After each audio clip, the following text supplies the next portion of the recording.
Okay, so here we are in our basic shapes worksheet, and we're going to use this worksheet to learn some of the basic tools in Adobe Illustrator. So I'm going to open up my layers panel on the top right here. We'll see that we have a shapes layer and a template layer, and our template layer has those shapes that you can see on the screen currently in our 4 artboards. And I can toggle the visibility here by clicking on the eye icon and turn it off and back on. And as I mentioned, we have 4 artboards. We have rectangles, circles or ellipses, polygons, and stars. And those 4 basic tools can be found under the rectangles in our toolbar here. And if we right click, we can see all 4 of them listed here. And that's what's going to allow us to do this basic shapes worksheet. So let's get started with our rectangle tool. And I'm going to zoom in on that artboard, get it centered, and we're going to start creating. So you'll see I have my default color set to white and black. I'm going to get rid of the fill there, so I just have a black stroke or outline, and I'm going to start creating. So I'll go to the top left-hand corner of this rectangle, and I'm just going to click and hold, and I'm going to drag down to the bottom right to create my rectangle. Very simple. Once we have it created, we can always go in and change the size, so the height or the width, or I can do them at the same time.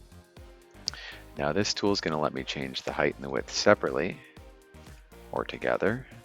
But if I want to maintain the proportions that I started with, I'm going to hold down the Shift tool, and it's going to make sure that it's a proportional scale. And that'll come in handy later. While I'm doing that, if I hold down the Alt key, it's going to make sure that it is scaling from the center point in all directions. But back to our shapes. Now that I have the rectangle drawn, I'm going to do the same thing for the square. And as I just did, I can use this Shift tool to make sure that it's not too tall or too wide. I can hold down Shift and it's going to make it a perfect square for us.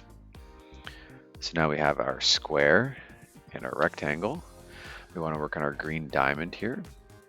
So the green diamond is basically a perfect square. So I'll hold down Shift once again and draw that shape. And if I move my cursor up just outside of the outside controls there, you'll see it change to a little curved line with an arrow on either end, and that is our rotate tool. So I can click and hold and drag my mouse around, and it'll let me rotate a full 360 degrees. Now what I want to do for this one is 45, and instead of trying to get it precise just by moving my mouse, I'm going to hold down that Shift tool again, and it's going to snap to either 45, 90, 135, etc. So we'll leave it at 45 degrees there, and we have all of our basic shapes drawn. So if I use my black selection tool, black arrow up here in the toolbar, I can select each one of my shapes and the eyedropper tool, and I can give it the color that's found in the background here. So I'll select each one and sample that color from the template layer, and I have all 4 of my shapes. So if I turn off my template layer, you'll see my 3 vector shapes in the right colors. Simple as that. So now I'm going to turn my template layer back on, and I'm going to move along to my circles or ellipses, as they like to call them in Illustrator. So again, I'm going to take my default colors as black and white and get rid of that fill. I want to right click on the rectangle tool and select the ellipse tool this time.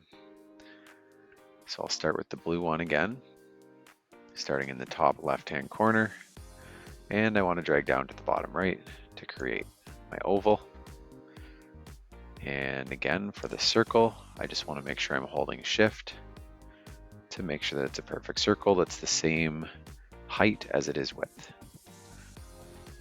Those ones are pretty easy. Again, I'll use my selection tool, select it, use the eyedropper tool to take on the color of the shape in the background, and again for my blue oval. And once again, if I have my template layer, we'll see that we have our two vector shapes. Okay, now we're going to get into the polygons. So they function the same as the squares or the rectangles and the ellipse tools. I want to grab my polygon tool from here. Again, we'll go default colors with white and black, get rid of my fill. Now the polygon's a little bit different because it starts in the center point of whatever shape we're drawing. So I'm going to get close to the center of this triangle, and I'm going to click and hold, and I'm going to start dragging outwards. And you'll see that it's going to begin to create a shape, but this shape is actually not a triangle. It has 6 sides instead of 3.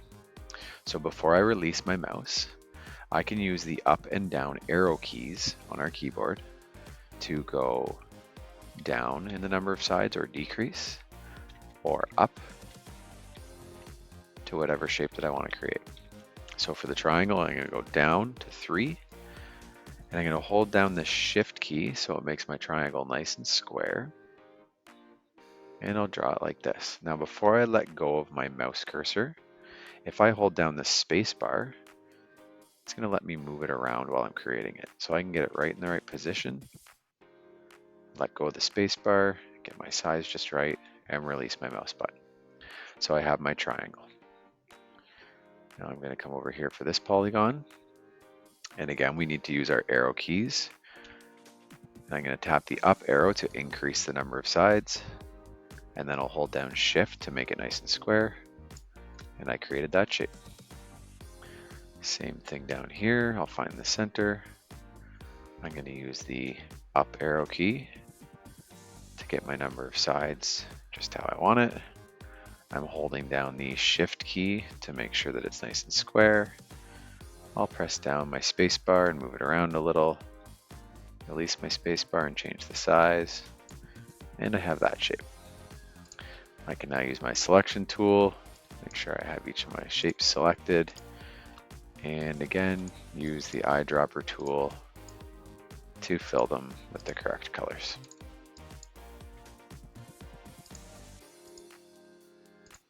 And again, I'll take a look by hiding the template layer, and I'll see that I have each of my 3 vector shapes there. Okay, last but not least is our star tools. So I'm going to right click on the polygon tool, change it to star tool, default colors, and get rid of the fill. And we'll start with our basic star. So it is a 5-point star. I'm going to start from the middle again. Click and hold my mouse button and drag out. That shift button is going to snap it so it's nice and square. I'll hold down my space bar to get it in the right position. Release my space bar and fix the size. And we have a perfect star. Now there's a couple controls that we've already dealt with. The up and down arrow keys, instead of changing the number of sides like they do on our polygon, will actually change the number of points. So as I start drawing here, instead of a 5-pointed star, I want a 6-pointed star. So I'll tap the up arrow key once to get 6 points. I'm going to hold down my shift key to make it nice and square. And you'll see that I have it pretty much exactly how we want it, but those center points of the star, the inside points, are a little bit too small compared to the exterior points or the outside points. And I'm going to use another keyboard shortcut to change that. So we'll introduce the control button now. What that does, if I hold down the control button, it's going to make it so that Illustrator is only changing the location of the outside points of the star when I move my mouse around. So what we want to do first is get the inside points in the right location. So I'm actually going to make the star a bit bigger until the inside points line up with the inside points of the template star. And then when I hold down the control button and move my mouse, you'll see that it's leaving those inside points where they are, and it's only moving the outside points. So now I can move them into right where they need to be, right there. And I can release my mouse button. We have a perfect 6-pointed star.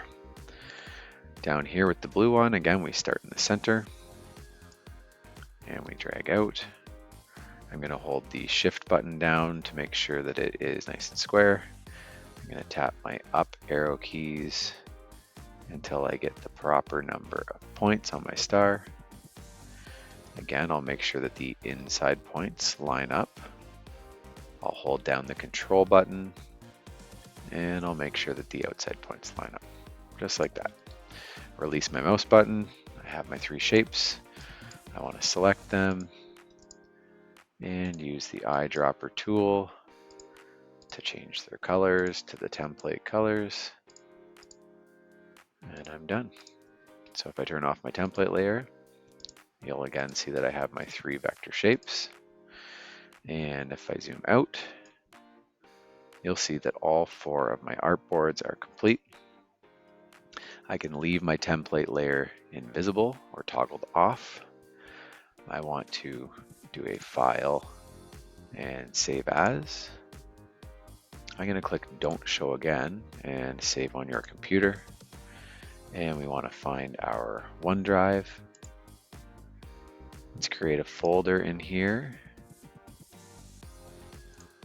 And we'll call it Vector Art. And inside my vector art, I want to save my basic shapes worksheet.ai, which is the native Adobe Illustrator file type. I'll click OK. So I have my working file saved. Now I want to save my raster image so that I can send it to mom and show off the new tools that I've learned in Adobe Illustrator.